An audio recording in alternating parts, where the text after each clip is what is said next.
financially, because and we talked about that to some extent in terms of just the dangers, right? One little thing goes wrong, next thing you know, your whole world is rocked. Your mental health is affected, your physical health is affected, your financial health is definitely affected. And this is when we talk about holistic approaches to understanding finances. I don't really have a passion for talking about money, just so my passion for talking about money doesn't stem from me just wanting you to get rich. Sure, I want you to get rich, but really my passion for talking about money comes from the fact that I realize how many of our problems as Black people are connected to money, right? How money can make things better, how money can make things worse. I noticed a long time ago just how men that have money are more attractive than men who don't have money, and yeah, just little things like that. And I was like, wow, money's really important. Money really matters. But I never understood. It was always, it's still confusing to me about how money can be that important. And literally, probably one of the most important things you should understand. And we don't have anything in the public school system teaching people about money, and people don't have an interest in wanting to go out and learn about money, right? They want to have money, but they don't want to learn where money comes from or how to create money. That this it's like if you like to eat, then you should probably go to take a cooking class, right?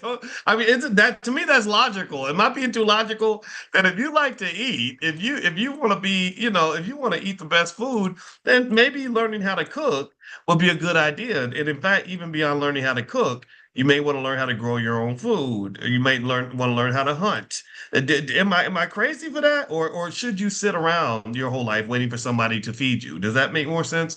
That I really love eating, but I'm gonna wait for massa to come feed me. I need the white man to feed me so that I can eat. If he stops feeding me, then I'm gonna starve to death. That don't make no damn sense. And don't tell me that it does. Don't tell me something's wrong with me. If you disagree, then I'm sorry. I love you, but something's wrong with you. You got to get out of that.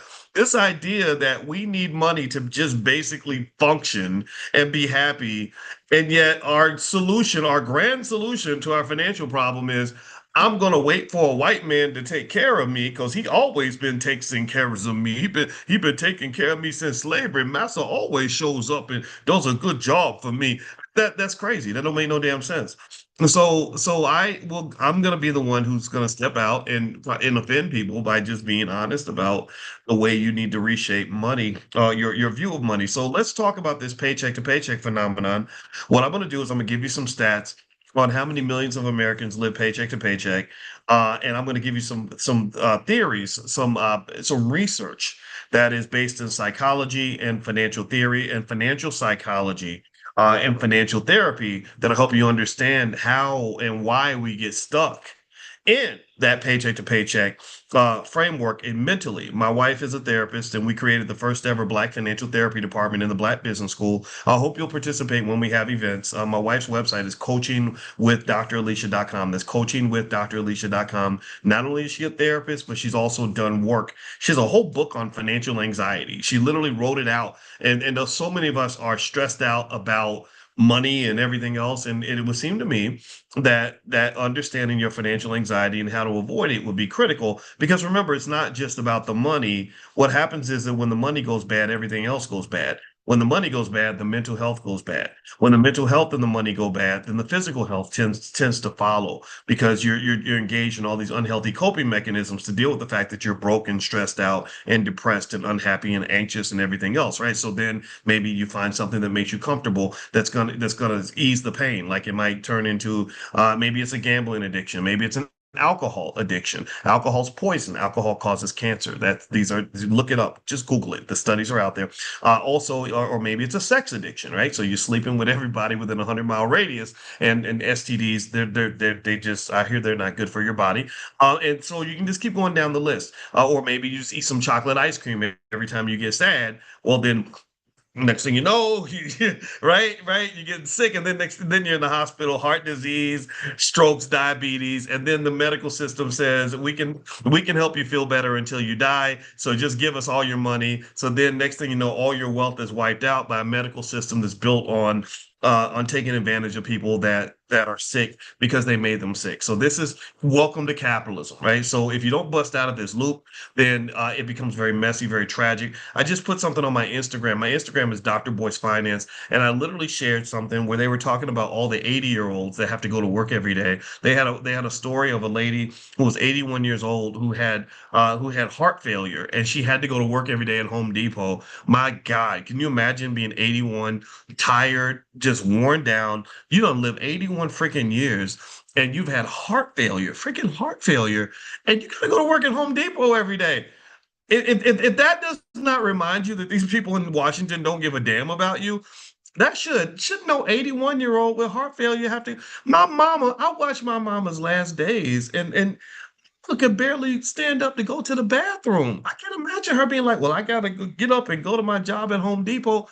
It wouldn't have been possible. So what protected her from that was preparation. Preparation. That's it. It was okay. I invested 30 years ago in raising these kids, making sure that they were safe, making sure they were educated. I helped my daughter get through medical school, so now she is going to help take care of me because I'm sick now and I need a doctor, and I got a doctor right by my bedside now because I raised one. I grew this flower in my own garden, and now I get to eat the vegetable they grew out of this garden, so to speak. I get to take advantage or benefit from my investment. That makes perfect sense. I have this son named Boyce who was a pain in my ass when he was a teenager, and I could have easily abandoned him and lived my best life. I could have ignored him and all his antics, but instead I stuck with him, and I stuck with him just like you buy a stock and you hold on to that stock even when the stock dips and dives and goes up and down. And now I get the rewards because this kid is really loyal to me, and he told me he would pay off my house and do whatever I needed, and he's right by my bedside too. The list goes on and on. See, this is the thing. This is the point I've always tried to help you guys understand is that basically investing the principles of wealth building are the same principles that'll help you succeed at anything. Literally, it helps you. I mean, really, I when I talk about owning a stock, I talked to a young guy the other day that I mentor, and he's about 32 years old, and he said, "Man, and I've been, he's been in my life a long time, and about maybe 8 years ago, he said to me the other day, I forgot, I didn't even know I'd done this. He said, "Man," he said, "I have regrets." And I said, "What kind of regrets?" He said, "Man, I remember when you gave me half a Bitcoin and I wish I had kept it." And I said, "I gave you half a Bitcoin? Bitcoin is $118,000. Half a Bitcoin is like 60,000 bucks." And I said, "How much was it worth at that time?" He said it was worth about $1,500. And he said, and when the price went up a little bit, I sold it. And he said, "Man, I look back and I say, oh my God, I want to kick myself. I should have kept buying more." And I said, "Well, we all feel bad. We all have regrets." I said, "I'm sitting here wondering how the hell I gave you half a Bitcoin, but since you told me that the price was different back then, it makes sense now." And my point is because I gave all the kids Bitcoin. I gave Bitcoin to my friend. I was giving Bitcoin away on my YouTube channel. It was only for like maybe about 3 months or something, but literally I was telling people like, "Hey, if you answer the question the right way, I'll give you $30 worth of Bitcoin." But that $30 worth of Bitcoin will probably be worth like $1,000 today, right? So the point is to say that the same discipline that it takes to sort of stick with a marriage or stick with a child, and go through the good and the bad so you can get the reward at the end, is exactly like owning a stock. If you look at a stock, and I'm going to get to this paycheck to paycheck thing in a minute, but if you ever looked at a stock like Coinbase stock has made an insane amount of money for investors over the last few years. It's done really well. Like, owning Coinbase was not for the faint of heart. Like, if you had happy feet and you jump ship every time things get hard, then you wouldn't have been around to get the benefits that came with owning Coinbase, because Coinbase is a stock that has gone up to 250, and then it'll go down to 40, then it'll go up to 400, then it'll drop down to 110, and then it'll go up and then down and up and down, and it boom, bust, boom, bust, boom, bust, boom. And there's literally a YouTube documentary, believe it or not, called Boom, Bust, Boom, that talks about capitalism. And they make an accurate critique where it's really brilliant. They use puppets, but they also have Nobel Prize winners talking between the puppets, and they explain how capitalism naturally creates conditions for things to either explode or crash. And that's just what it is. That's the world you live. You live in a financial, you live in the financial version of the crack era where it's either you real high or you real low, and that's just what it is, right? And now, but if you understand how to ride the Bronco of capitalism can take you a long way, but you got to tame the damn horse. If you don't tame the Bronco will kill you. The Bronco will stomp you out and take your life. The Bronco will destroy everything you own. So you got to tame the damn thing. But if you tame this sucker, it's super freaking powerful, and it can really, really make your dreams come true. But you got to tame it. And the first step toward taming it is knowledge. Second step toward taming it is discipline. Knowledge and discipline. If you have knowledge and discipline, then you win. Right? In fact, in our Black Millionaires of Tomorrow program for kids, we have a model called the KID model. You won't find this in any textbook because we created this ourselves. And it really says this is the one of the ways to turn your child into a millionaire. You need them to be a kid. KID. KID stands for knowledge, investment, and discipline. Knowledge, investment, and discipline. That means you teach them about finances, you invest in them, you give them a capital base, and you give them love. Everything starts with love. If you don't love your kids, they're never going to care about you. And then discipline. You teach them how to understand the trappings of instant gratification. You help them understand how the devil makes deals with you. The devil will offer you what your greatest desires to get you to do things that are debaucherous and devious. Just go to any Diddy party. You know what I'm talking about. And so discipline means that you know how to stick to the plan, pick a plan and stick to it over a long period of time. Anybody who does that becomes very wealthy. Getting rich is easy. Implementing the plan is the hard part. The discipline is the hard part. Staying focused is the hard part. But the plan is easy. This ain't. I can explain this to a 5-year-old. So anyway, with that being said, if you have kids and you want them to learn about economics, we have a great Black business school for children. Just text the word youth on your phone to the number 87948, and we'll send you some information. So text youth to 87948, and you can also take a look at our financial flashcards and workbooks. If you go to financialflashcards.com, you can see we got flashcards on everything from crypto to stock market investing to real estate, entrepreneurship, etc. And I will just tell you my firm belief, my clear belief is that if you invest a big chunk of time into making sure your child is economically prepared, they're not going to have no money problems. They're going to figure it all out. They're going to be on top of the game. They are going to win.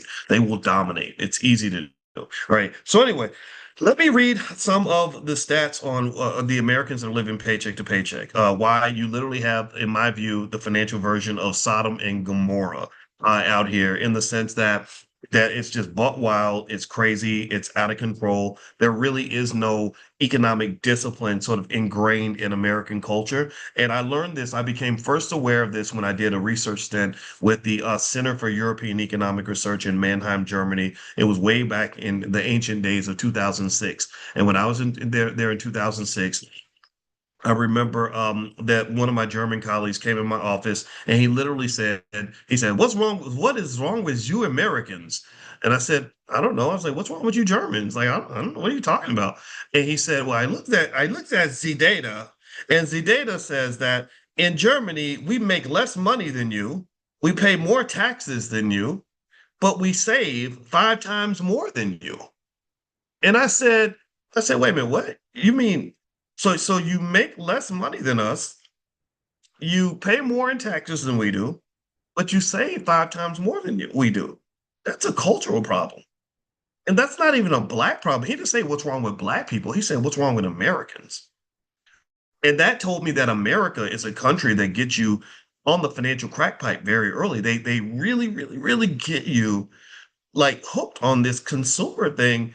And it's absolutely dirty work. I mean, it's crazy. It's nasty. Let's say nasty work. It is sinister, the level to which they go through to make sure that you ain't nothing but a consumer. You ain't nothing but a hound dog crying all the time. Like, they literally want you to buy stuff from the time you're born to the time you die, and they want you to die with your pockets empty. I'm convinced that that is the plan. The number one driver of the American economy is the consumer. If consumers stop consuming, meaning spenders stop spending, the economy crashes.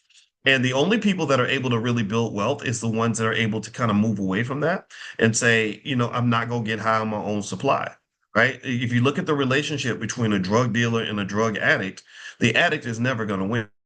The addict, but the drug dealer needs the drug addict for the drug dealer to get paid. But if you ever notice, anybody who ever watched New Jack City, you remember what happened when G Money started hitting the pipe? What happened when G Money hit the pipe? He became like Pookie, and Pookie had no power. Who had the power in New Jack City? It was Nino Brown. You never saw Nino Brown smoking no crack, did you? Did you? Anybody remember New Jack City? Nino didn't smoke it. Nino sold it. So my point is to say that money, this financial crack, these financial Nino Browns, instead of the Nino Browns in the streets, you got the Nino Browns are the Mark Zuckerbergs, the Nino Browns are the Jeff Bezoses, the Nino Browns are the Donald Trumps, the Nino Browns are the oligarchs who were standing on the stage with the president on the day he got inaugurated, and those Nino Browns are making big money by slinging to you and your family. So ultimately, for you, you have to decide how you want what role you want to play in this process. I'm not saying you should like give up smoking crack to become a drug dealer. I am at least saying you should go to rehab. How about that? Financial rehab. That should be a thing. That could be a place. Anyway, can you guys hear me? Deborah says she can't hear me. Give me a yes if you can hear me okay. Because I don't have a microphone today. I'm gonna get a new one. The one I bring on the road is big, bulky, and heavy anyway, and I ordered a smaller one on Amazon. So tomorrow you will see me with a microphone. I don't know if this sounds hollowed out or anything. I don't, but I was like, nah, man, we're gonna do this. Okay, good. All right. So let's hop into this a little bit. One more reminder: don't forget, you cannot buy All Black National Convention tickets after August 1st. So if you haven't gotten your ticket yet, you want to go ahead and go get it now. Allblacknationalconvention.com. There will be no tickets sold at the door. There won't even be anybody there to take money. So go to allblacknationalconvention.com and you can go ahead and get the passes for you and your family. This is a little bit different. We're partnering with the National Business League. There's going to be thousands of people there. We're going to do other events too. So we're going to go back to doing a lot of our own things. But this is something where I really, really wanted to collaborate with other Black people. I just really feel that we don't have enough collaboration in the community. So when Dr. Ken Harris extended his hand to reach out, I was excited about it in the sense that I want to partner with quality Black people and do quality things in the world. So I'm very proud to work with him, and I have a tremendous amount of respect for him. And also, I think the president of Tuskegee is going to be there, and I hear he's holding it down. Our daughter is going to Tuskegee largely because we were so impressed when we went to visit that institution. And I look forward to going down there and meeting him and everything else. So if you want to come to the All Black National Convention, just go to allblacknationalconvention.com. You will not regret it. I guarantee you that you won't just have a good time. It's going to change your life. You're gonna see the future at the convention. You're going to see what we're going to be as a community in 30, 40, 50 years. You'll get a chance to see us in our glory and our excellence and everything else. Ain't gonna be no twerking, ain't no bottle popping, ain't no ratchetness going on. It's just Black people that love each other, that want to have fun and learn and grow and connect and build. And that's what we're gonna do, because we all these suckers that believe we can't do nothing, we're gonna show them. We're gonna show them what we're made of. All right. So allblacknationalconvention.com is the URL. So feel free to go take a look. All right, so here are some stats about the numbers of Americans that are living paycheck to paycheck. The first stat: 8 in 10 U.S. workers live paycheck to paycheck, which is crazy. 49% of high income earners are over $100,000 a year are also doing the same thing. That's according to Lending Club. And so even comfortable people are not doing as well as you think, which is very surprising. 61% of Americans say they are chronically stressed about money. 61%. That's heavy. That's a big number. So financial anxiety is one of the top causes of depression and insomnia. So the work that Dr. Alicia is doing, she's doing original academic research on the link between childhood trauma for the Black community and financial anxiety into adulthood. And I can tell you so far, the findings are astonishing. She's working with a great brother down at the University of Kentucky. He might even be in this class. I'm sorry, brother, I don't have your name in my head because I'm not good at remembering names, but I met this young man. I was super impressed with him, and he was part of my dream. My dream as a scholar was, I said, I really want to liberate other scholars to work on behalf of their community. I want them to stop depending on these stupid universities that don't give a damn about you, don't respect your expertise, and they distract you from doing the work that God meant for you to do. You got all that education to help your people. You didn't get all that education to sit in somebody's office at some big white university writing research papers that nobody's ever going to read and working on problems that are not going to help your people. So at some point, you should be able to make that choice. And when I was at Syracuse University, I saw too many brilliant people who wasted their brilliance working on a whole bunch of nothing. You became an expert at nothingness. You literally can come in here and tell me how many cracks you counted in the ceiling fan. Don't I give a damn about that? Do some work that matters, man. So one of the missions I had when I left Syracuse is I said, get out here and talk to these young scholars and let them know, like, you're brilliant, you're capable, you can do anything you want. All you got to do is solve the $5,000 problem. And I tell you what the $5,000 problem is. The $5,000 problem is simple. It says, can you make $5,000 a month without a job, without getting a paycheck? And I said this to our 14-year-old. I said, yeah, I said, a lot of people will tell you to kill every single dream you have. You're supposed to murder your dreams in broad daylight so you can go get this thing called a job. And I said, the crazy thing about it is that most of these jobs don't pay very much money. It's not like people are getting rich from these jobs. They're just getting enough money to get by. So I said to her, I said, and look, I said, all you got to do, if you want to be free in life and you want to be happy, she's a dancer. I told you this. And I said, if you want to dance every day and for the rest of your life, travel through Europe and live your best life, I said, all I can do is solve the $5,000 problem. She said, what is that? I said, can you find a way to use investing or financial literacy or side hustles or whatever to make $5,000 a month without having to go to work to do that? I said, if you can do that, then you don't have to go to work. It doesn't mean $5,000 is enough to pay all your bills. It will never make you rich. But most of us, if we had $5,000 a month, we could get by. We could get the mortgage paid. We could get the utilities paid, the food and all that. You're not living like a king, but you're free. You're free. Right. So the $5,000 problem is something I would encourage you to share with others and make it simple. If you make it simple, then it's easier to do. And so basically, a lot of Americans, unfortunately, are experiencing lots of mental health and physical health effects because we were never trained to solve the $5,000 problem.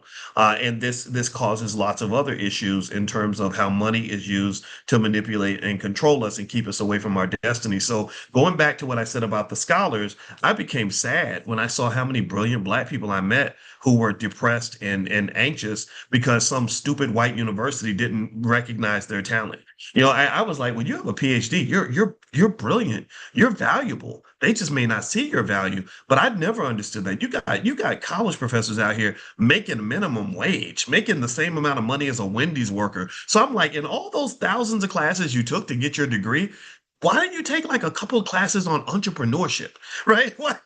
Maybe you could have took one class on investing, right? Or who's your daddy? Your daddy should. I'm a father. I'm always like, well, where's your daddy at? Did your daddy invest for you when you were a baby? Did your mama put some money aside? Because if your mama had bought you just like $1,000 worth of Apple stock in the year 2000, you wouldn't have any finance. You have about $250,000 or more in the bank right now. But because I bet you your mama bought you $1,000 worth of toys, $1,000 worth of outfits, $1,000 worth of football practices, basketball practice, cheerleading camps, everything else, right? Or I bet you more than $1,000 was spent taking you out to dinner and doing all these other things. Why didn't we put $1,000 into a stock portfolio so that we can avoid all this stress and anxiety and depression and misery that you're feeling right now? Or do we not have enough vision to give a damn about ourselves or our children?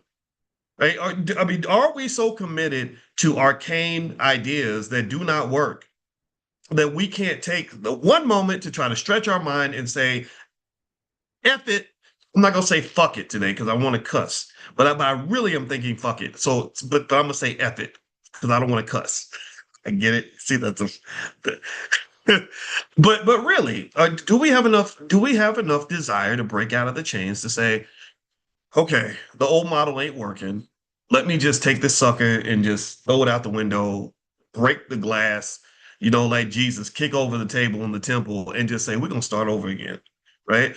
Because if you do that, if you can break away from that, if you can make your mind free, then the world becomes your oyster. You have an opportunity to become whatever you want. You can grow into whatever, and like, that's my favorite little thing. I talked to a kid, she's 15. I thought she was 14, but kids grow up fast. I've known this since she was a baby. And she was 15, about to turn 16. And I said, you do understand you can do anything you want in this world. She said, yeah, I want to travel to Europe. I said, yeah, you can do all those things. And I think that just giving that to our kids, not just saying it, but and implanting that idea in their minds, but also giving them the resources to get that done. I just think that's the best gift on earth we can give to each other and give to our children, right? I hope you agree with me. I hope that at least half of us care about our kids. All right. So anyway, with that being said, let me move on here. Um, Okay, so here's another thing. They said 43% of Americans spend more than they earn every month. That's called lifestyle inflation and credit dependence. American debt, actually, household debt is the highest that it's ever been in American history. I don't know if y'all know that, but there's never been a time in the history of this country where debt has ever been this high. Mortgage debt's at an all-time high, credit card debt's at an all-time high, student loan debt's at an all-time high. So what they're doing is they're tricking you into maxing out the credit cards and taking on debt as a way to survive in the short term. And they're training you to think about money the same way our politicians do. Our politicians are not thinking about the next 40 years. They're thinking about the next 40 days. They're not thinking about the next generation. They're thinking about what's happening right now. And so they will, everything is about sort of seeking comfort, right? Nobody wants to be uncomfortable, right? So sacrifice is uncomfortable. Sacrifice can be hard. So in general, the goal is always to seek out either the instant gratification or the temporary comfort, because everybody tells you that it's okay, but I'm here to tell you that it's not okay. It's not okay to be super happy and comfortable every single moment of your life. That you always have to sacrifice for something. So the biggest thing I will always ask anybody in their life, if you want to have a happy life long term, is I would say, what are you sacrificing for? Like, what are you investing in? Like, what are you doing right now that doesn't feel like your best life right now? What does it do?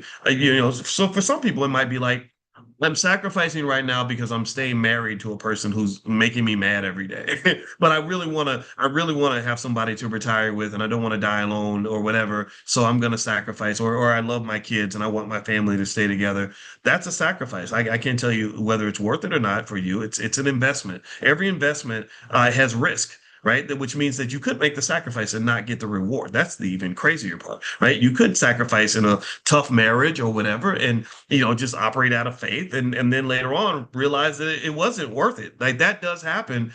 Or you could push through, and then 40 years later you could say, hey, we made it, we did it. Right, it all depends on your perspective.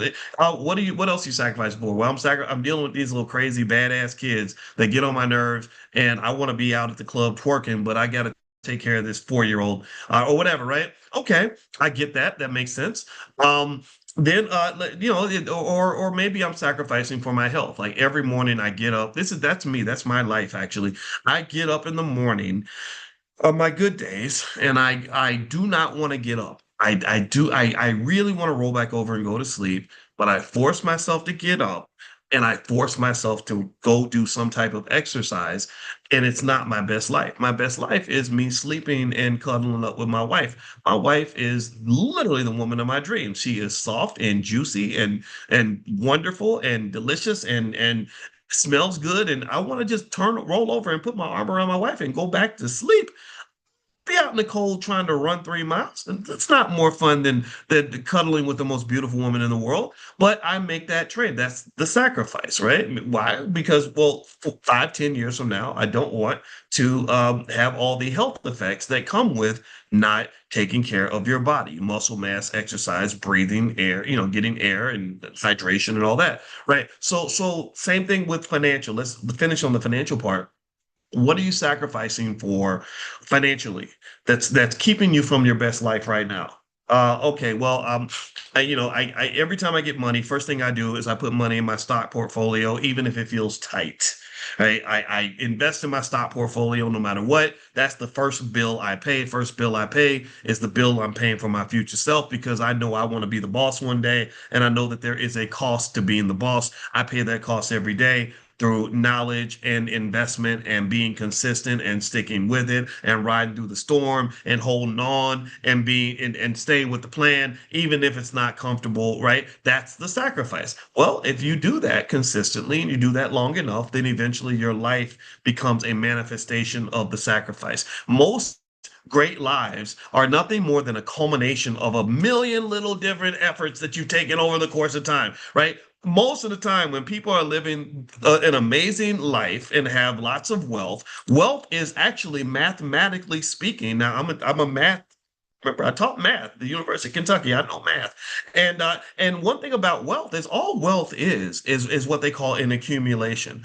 All accumulation is a complete pileup of little choices that you make over and over and over and over and over and over and over and over and over again. And accumulation is like a snow accumulation. You ever see when it starts snowing and the snowflakes come down and they're all really tiny and one snowflake doesn't make a difference, but you get like a trillion snowflakes in the snowstorm and then suddenly you got 12 feet of snow? And that's an accumulation, right?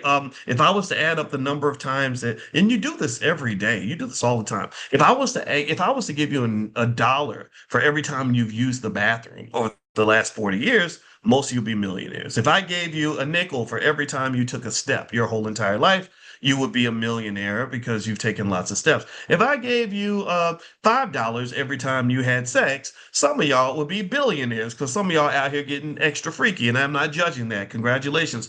But if I was to give you money every time you sat down and ate dinner, every time you had a conversation, every time you paid a bill on time, every time you went to work, imagine this. Imagine if somebody said, I created an account for you and I put $100 in this account every day you showed up to go to work for that white man. Every day you showed up to work on time, I put $100 in that account. Most of you will be very wealthy. So these accumulations are what they call annuities. An annuity is nothing more than a consistent payment into something over and over and over again.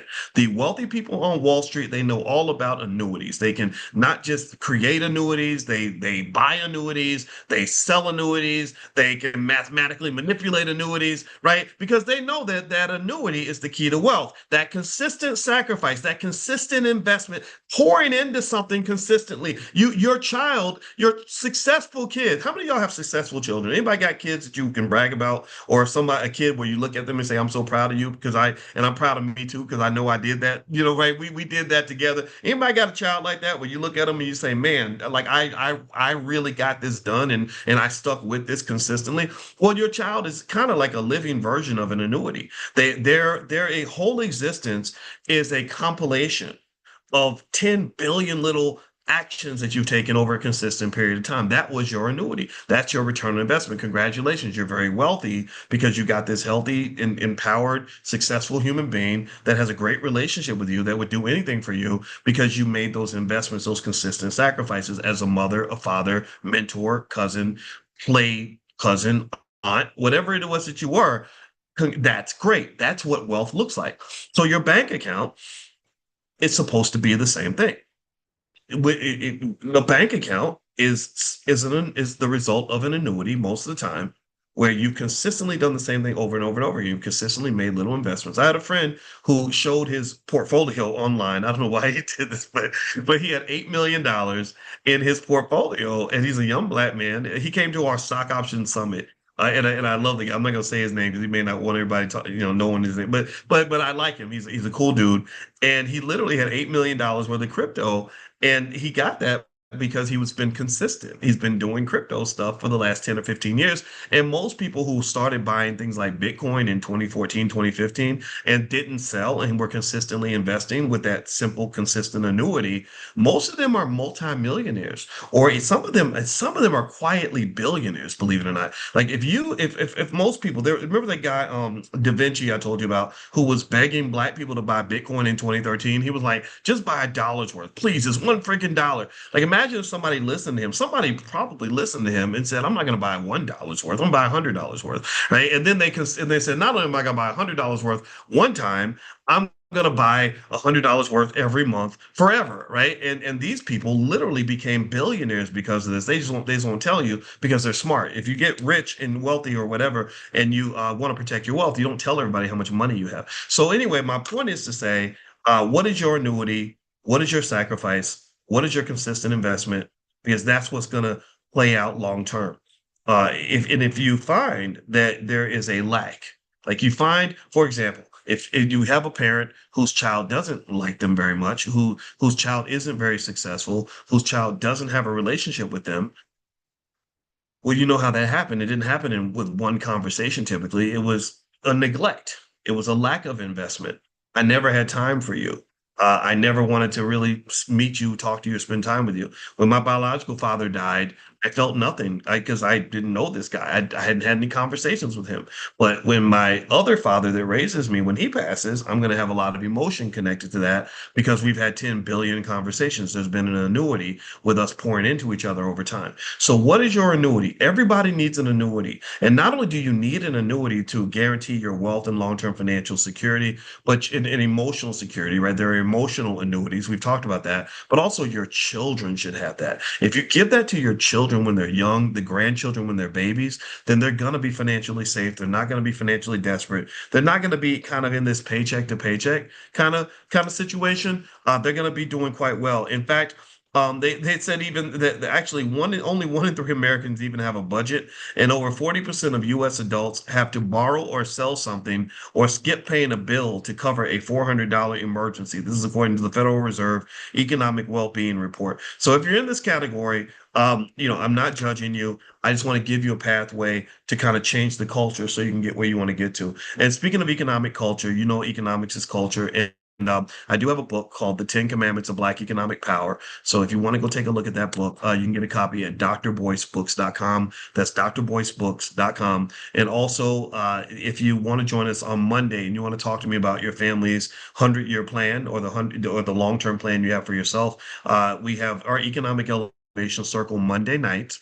You can join our Economic Elevation Circle group with a 40% discount if you go to economicelevationcircle.com and use the code word, switch out the code word that's there. You'll already get a free month if you want it, or you can take out that and put the word morning in the checkout, and it'll take 40% off the monthly fee. So feel free to go to economicelevationcircle.com. Somebody type that in the chat, please, if you could. Economicelevationcircle.com. Use the code word morning. And also don't forget, if you want to be on the text list for this class, text the word morning to the number 87948. So text morning to 87948. So here are some reasons why people get caught in this loop of living paycheck to paycheck. There's a lot of research on this. I'm going to break some of this down for you so you'll understand where this comes from. Well, there's something in research. These people their names are their name is, or the person's name is Laibson, and they wrote a research paper in 97, but this was discovered way before 97, but still this is a great paper. I remember reading this paper. It was in the Quarterly Journal of Economics. This is way back when I was in grad school, and the paper was called Golden Eggs and Hyperbolic Discounting. And here's the theory. It says this, and surprise, surprise, you probably know this already. People tend to favor immediate rewards over future benefits, even when the future reward is larger. People tend to favor immediate rewards over future benefits, even if the future reward is larger. So, for a lot of people, if you say, I will give you $20,000 right now, like right now, or I'll give you $5 million 10 years from now, most people will take the $20,000 right now. Most people would take the money right now. Um, and what that makes me think about is, one of the things that helped me to create my own annuity, which was through education and stuff like, because I didn't have any money, but I had time, which is another form of wealth. One of the things that kept me focused was I saw a quote one time that said, "You should spend a few years living like nobody else will, so you can spend the rest of your life living like nobody else can." That was one of the things that I stuck with. And I remember literally, I think it was 1997. I was in the car with my mother and I was telling her about some of the stressors of like being in school for as long as I was and just how it's like really difficult and everything else. And I remember her just saying something real basic. She said, "What you're doing is you're laying a foundation for the rest of your life." And of course I'm emotional about all this because my mama just passed on Christmas Eve. And for whatever reason, I remember that moment. I remember exactly where we were. We were in the car, and I drive down that street. I'm going to drive down that street today. And every time I drive down the street, I think about my mama. And I remember that discussion. I remember it just kind of settling in, like, okay, I get it now, right? I'm going to make a sacrifice now that's going to pay off for the rest of my life, and that's exactly it. Played out exactly the way she said it would. I get to do things that a lot of people can't do. I just got back from Ghana right after I went to Greece, right? People can't do that. And I'm not gloating or anything. I'm just like, hey, mama, you was right. Like, hey, shout out to mama. Shout out to the mamas and daddies who say little things like that to their kids. So hyperbolic discounting is something you want to kind of be conscious of. And the real world impact is that people know that they should save. Like everybody knows what you're supposed to do, but everything's emotional. So when you are doing these things from an emotional standpoint, as opposed to the logical, rational understanding that there's a long-term benefit to this sacrifice, then what happens is that that short-term activity tends to be more natural. It just feels better to have the instant gratification. And so maybe a good way around that might be to trick yourself into that, or have the money automatically taken out of your account before you get a chance to even spend it. That's a good way to kind of get around that, because that emotion never goes away. Instant gratification never disappears because it's linked to that feel good of dopamine. Dopamine eases the pain that many of us feel from the stress we have in our lives or from the trauma that we experience as children. This is why the healing matters so much, because when you heal, you don't need the drug to make yourself feel better. You know how to process things. You know how to reframe and everything else. You know what I mean? So the therapy, I'm a big advocate for therapy. I have no idea why so many people are anti-therapy. It's like if you're anti-therapy, then you're pro-crazy. Like, why would you be pro-crazy? Why are you rooting for all this crazy stuff that we see happening in our community? It's bananas, man. My wife and I were kind of laughing. This is not a crazy thing because I know a lot of people have this reaction, but not that this is not even too related, but I got to tell it because I thought it was wild. Um, did anybody see there was a stampede at a Beyonce concert because one girl saw a fly or a bug and went crazy, and then it caused like all these people to get injured. Like you saw all these people falling down the elevator or down the escalator. One girl like started swinging at this bee or something that she saw. And again, but I get it though. Like I understand. Like I got the way I got to be the superhero of the house when we went to Guyana was like I would hear a loud scream, and I knew what it was. It was like the bat signal. I knew that it was because the girl saw a bug. And for men, I don't know. I don't know if it's a man thing or what, but bugs. I walked in the room. I'm expecting to see Godzilla in their room, and it's this little tiny little bug, right?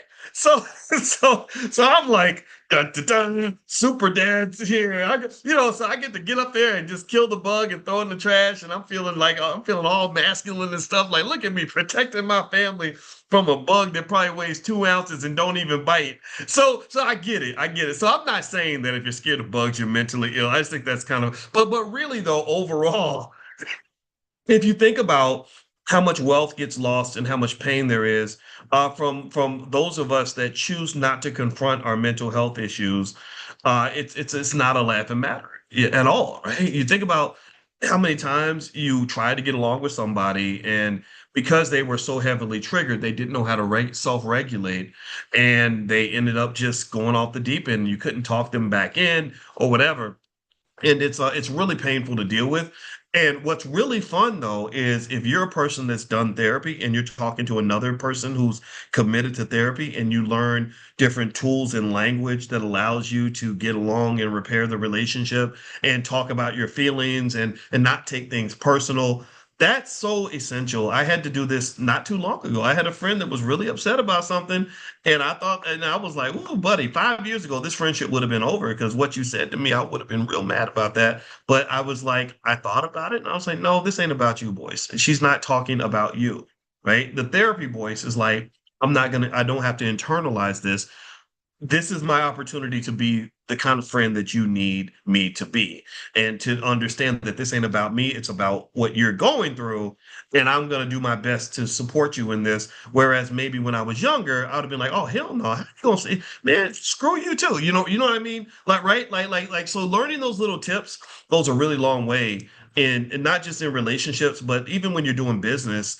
If you learn, even people I've seen, I told you my work when I did the work with Russell Simmons. I was almost embarrassed to work with him because I'd said things, I'd criticized him pretty heavily, like his rush card and everything else. And I was like, how just ignore that? Most people would be mad at me. And that's what he explained. Like, he does all the yoga and like Zen stuff. He's really into meditation and everything, and it really intrigued me. Again, I know he's got a complex life, and I don't know about that part of it, but that part of just interacting and talking really made me say, okay, maybe there's another way to approach this crazy world we live in. And if you can elevate above this, if your consciousness can go up, your financial consciousness, et cetera, then you'll really find yourself able to navigate spaces a lot better than people who just want to run around and be crazy and be mad all the time. Okay. So anyway, moving on. And remember, and the reason financial consciousness comes into play with this particular example is consciousness is awareness, it's sight, it's the ability to see things that don't exist yet, to be able to see the future.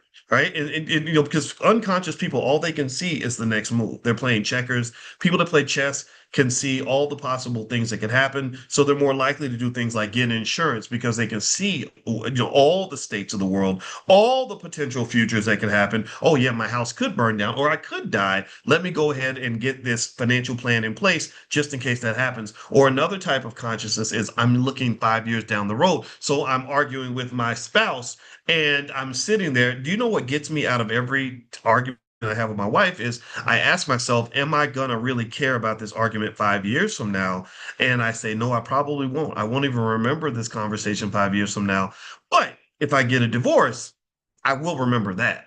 Right. So consciousness is connected to the therapy and all that stuff. And when you get that consciousness, you can see things better. So you're less likely to fall for this hyperbolic discount because you can see the future as clearly as you can see the present. Do you understand? Like, so you can see the $5 million reward as clearly as you see the $20,000 get rich quick kind of thing, right? So the other thing that comes up is there something a lot of you have heard people use the term scarcity mindset. Well, there's a research study on this by a couple of psychologists from 2013, and the title of the paper was called Scarcity: Why Having Too Little Means So Much.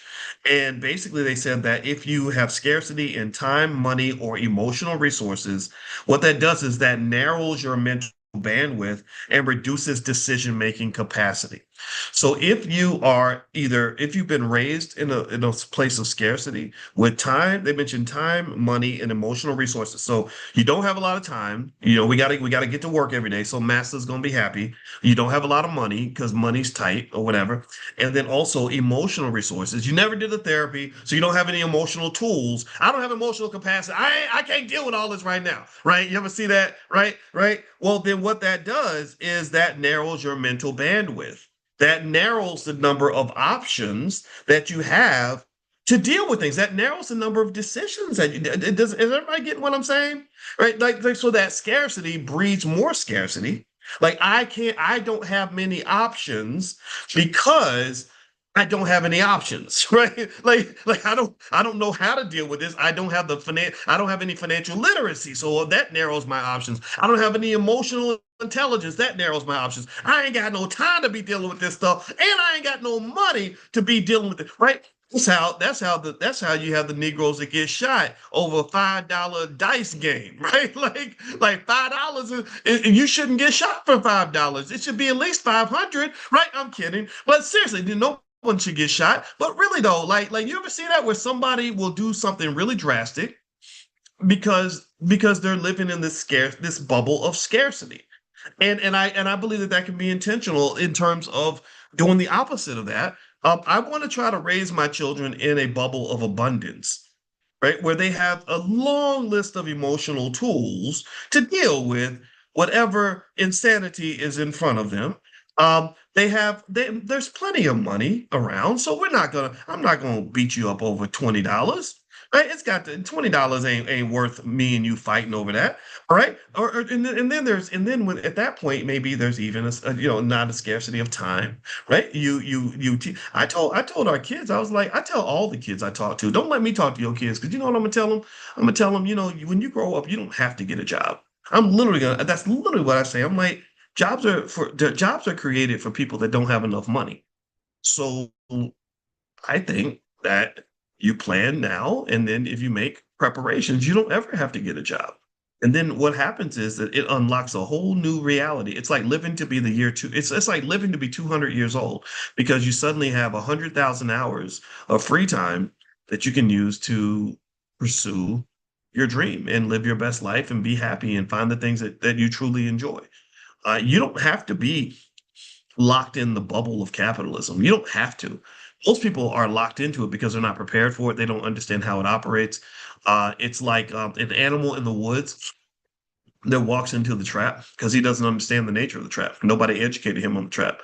But when some animals, when they see somebody else get caught in the trap, they understand the trap and then they avoid the trap. Right. So ultimately, I would encourage you to study from the other people that are caught in the trap. So the scarcity loop, what it can do is it's connected to chronic financial stress, and it can trigger survival instincts. And so when you are in survival mode, like you're low on funds, your brain literally functions differently, and you become very short-term focused, very reactive, and much more likely to make poor financial decisions. Anybody ever seen that? Tell me if you've seen that. Tell me if you've seen people that only focused on the short term. They can't plan for the next generation because all they're thinking about is planning for Saturday night. They are very reactive. They're not proactive. They're not planning what their future is going to look like. They're reacting to whatever somebody else is doing. And then as a result, poor financial decisions come out of that. Um, I got my first introduction to that when I was about 10 years old, and I went to stay at the house of one of my uncles. And this was an uncle that I thank him because he's one of those uncles that helped me understand why I never wanted to touch alcohol, because he was an alcoholic when I was little. He died an alcoholic 40, 50 years later. And anyway, I was at this uncle's house, and he lived in the projects, and he went to the grocery store, and it was me and my cousins, and we all were at the grocery store with him. And I remember noticing that he would buy cereal. He would buy these little boxes of cereal, and the cost of the cereal would be almost as much as like a big box, right? It would be like $2 for a little tiny box. But I saw the big box and I was like, well, the big box ain't nothing but $2.50. And I said to my mother, I was like, well, why doesn't he just buy the big box? Because he can save a lot of money that way. And I remember her just kind of saying, everybody doesn't have the same amount of money. So he probably had to make that decision because he doesn't have a lot of money, right? But that decision to buy the tiny box for $2 when you could have got the bigger box for 250 or 275, that right there we know is a bad long-term financial decision, but it might have made sense because he's dealing with scarcity. He's like, I only got $2, so I got to take whatever I can get for $2, right? So that in my head, that was one of the first times where those ideas kind of popped into my head. Here's another theory related to why a lot of people live paycheck to paycheck. There's something called learned helplessness. Lord Jesus, tell me this does not apply to us as Black people. A guy named Seligman came up with this theory. He said that when people are repeatedly exposed to negative financial outcomes, they eventually stop trying to change their situation. They just give up. They believe that it's out of their control. And so it matters because a person who's been in debt for years, they may just stop budgeting and saving because they're like, why should I try? What's the point? Right. And in fact, when you grow up and you're Black and you're constantly told about all the horrible things white people have done to you and all the different ways they control your life and all the different things that are happening that you have no say in, then you can understand why people would give up. Right. And a lot of us do give up. A lot of us just say, well, I got when I finished college and I had been working, I was known as a smart kid because I worked so hard and I had good grades and stuff. And I never forget that girl who said, well, I don't know why you study so hard. You only gonna go as far as white people want you to go. And I was really offended when she said that. I said, wait, what did you say? And she said, well, you only gonna go as far as white people want you to go. And I was so mad. If she was a guy, I would have wanted to kick her in her testicles. And I went and I told my mother, I said, yeah, I can't believe she said that. And I remember my mother said, she said, so how far do you think she's gonna go? And we both said as far as white people want her to go. And she did. She didn't do very well in life. It's attitude, right? Attitude is everything. So basically, this Seligman theory says that learned helplessness, which is I think is a big problem in the Black community, it becomes financial depression, where it's a mental state where someone feels powerless, even when you give them options. Now, remember, I told you how powerful options are, how options open doors to possibilities. Options are everything. That's why options are. I'm so enthusiastic about options because that's the solution. If you have options, then you're free. But there are some people. Tell me if you know somebody like this in your family. Give me a yes if you know somebody in your family where no matter how many options you give them, they're going to take none of them. Like they literally are like the animal where if you open the cage, walk them out of the cage, they sit, they look around, and they turn to the cage and walk right back in, shut the door, turn the key, and break the key in half. We got so many people that think that way, and I believe that that's trained, that's learned helplessness. Right? They literally are like, no, I don't. I not only do I not believe you, that's another problem too, right? Because they've been maybe they've been given false hope their whole life. Then number two, their whole life you've been told that you can't do certain things because you're a black man, or you're limited because you're a black woman. So the learned helplessness becomes a big thing also in the financial arena. If all you've ever seen are financial problems and financial stressors, then even when the world takes those stressors away, you're going to find a way to introduce those problems back into your life. You're going to find some way to create the very same problems that you had when you were broke. So the amount of money that you have is not the issue. It's the line of thinking. And actually, speaking of options, if you want to join our stock options income class, feel free to go to drboyceprime.com. The stock options are a great way to make money. We'll do a class next week. So just go to drboyceprime.com. You can also text the word options to the phone number 87948 if you're having interest in learning about stock options. Stock options are so powerful that I think every child should understand how they work. I just love stock options. So it's probably one of my favorite areas of finance, other than financial psychology. I'm really intrigued by that too. All right. The last theory that you should learn about in terms of why people live paycheck to paycheck is something called money scripts. You might have heard this term. Some people have used this. And basically, it's a guy named Klontz, Klontz. He created a financial model or financial psychology model based on money scripts. And he says this. He says that people unconsciously act out scripts that they learned in childhood about money. For example, if you learned your whole life that money is bad, then you're going to act out in life as if money is bad, and you're going to run away from it every chance you get. Or more money, more problems. Anybody remember when Diddy used to say that? More money, more problems, right? So a lot of us heard that, right? So if you believe that, then that's what's going to happen, or we'll never have enough. And what happens is that you have mental illnesses out there where you'll have somebody that has $1 billion in the bank, but they save every penny, and it's crazy. A Warren Buffett, actually, believe it or not, might have some of this because this guy I've never seen. I never thought I could imagine a person who had literally his company literally has $160 billion in cash alone, just the cash. This doesn't count any of the businesses or stocks or none of his portfolio. This is just the cash. They have 160 billion in cash, and he still lives in the same little tiny house he's had for 50 years. He drives a regular little car. It's very weird. I mean, I get it. I admire it. But there's a point where you're like, come on, dude, you can have a nicer house than that. That's crazy. But still, though, like that money script, or there's another one. I when I was 20 years old and I had my dream job working with GE aircraft engines in Lynn, Massachusetts, which turned out to be just a horrible nightmare. It made me realize I didn't want to be in corporate. I remember I read a book called The House of Morgan, and The House of Morgan talks about the three generations of JP Morgan's family. And the first Morgan was this hardworking guy in London who never took a day off ever. And one day he was so sick that he almost had pneumonia, and they forced him to go home after half a day. So he goes outside and it's pouring rain. And 3 hours later, his associate comes out and he sees him. He's still standing out there in the rain. And he said, and this guy was a millionaire by now, right? He had plenty of money. And they said, well, why didn't you take one of the cars that came by and go home? He said, well, all the cars that came by cost a penny for me to ride. And I was waiting for a car that cost half a penny. That he literally said that. And I remember reading that. I said, that's weird. That's crazy, man. These people, so ultimately that money script you have as a kid tends to stay with you for life.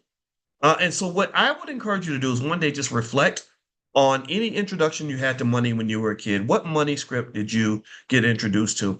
One money script I got introduced to is if you don't work, you don't eat. Right? If you want money, you get what? You get a job. And you know that getting the job means you're going to have to work for white people, which is why you have to get along with white people if you want to survive as a black person. This is all straight out of slavery, and so there are other money scripts that might pop up. Maybe you saw some people fighting over money. I got a grandfather. I told you that T-Bots from TLC is my cousin. We're second cousins. Our grandfathers are brothers. Her grandfather's name is Sam. My grandfather's name is Matt. And Matt and Sam, from what I understand, this is the family folk tale. I could be wrong about it, but from what I understand, my Aunt Margie, if she's listening, sometimes she comes to class. Maybe she can correct me if I'm wrong in the story. But from what I understood, they started fighting in the 1960s because I think Matt, my grandfather, loaned T-Boz's grandfather a bunch of money and he never paid it back. And so literally Matt and Sam, and I hope it was Sam, it could have been another sibling. I should probably check my facts before I tell a story like this. But anyway, I saw the two of them together for the first time in decades at my mother's funeral, and they were both like 96, 97 years old. I don't know which one was the older brother and which one's the younger brother, but I said, I'll be damned. Isn't this crazy? That literally because of money, these two brothers literally did not talk from their 40s until their 90s because of money that was loaned. So these sorts of things, like seeing stuff like this, it stays with you and affects you. Shalay Camilo, who is one of our real estate experts in the Black Business School, she's going to be at the All Black National Convention. She tells a really powerful story as well about how she saw her father, or whatever reason, she says her father was no longer with the family, and we know these things are complicated, so we can't assess blame because we don't know the whole story. But for whatever reason, one day her daddy wasn't there, and her sister and her mother were homeless. They were struggling really badly financially, and they lost the nice house that they were living in. So when Shalay grew up and became a real estate expert, her number one passion to this day is making sure that number one, as many of her people can own homes as possible. She's 100% B1, and that's why I think she's awesome. And then number two, she wants to make sure our people know how to keep their home once they get it. And number three, she's really, really big on financial independence for women. Why? Well, because maybe part of her money script was if you don't have a plan B, if you're not financially secure, then the person or entity providing that security could take it away and destroy your whole life in a second. So ultimately, I would encourage you to think about either money scripts or things you were exposed to or experiences that you have, maybe money trauma that shaped how you view money today, and just kind of dial into that, like assess that, think that through carefully, meditate on it, and then really think about where you want to go. And then also ask yourself if maybe some of those experiences limit the scope within which you can go about pursuing wealth and pursuing money. If that makes you afraid of money, maybe you think only evil people get rich. That's another big one that's out there, right? So basically, it says here that these deeply rooted beliefs can shape financial behavior unconsciously. That means you may not even know that this is shaping how you view money.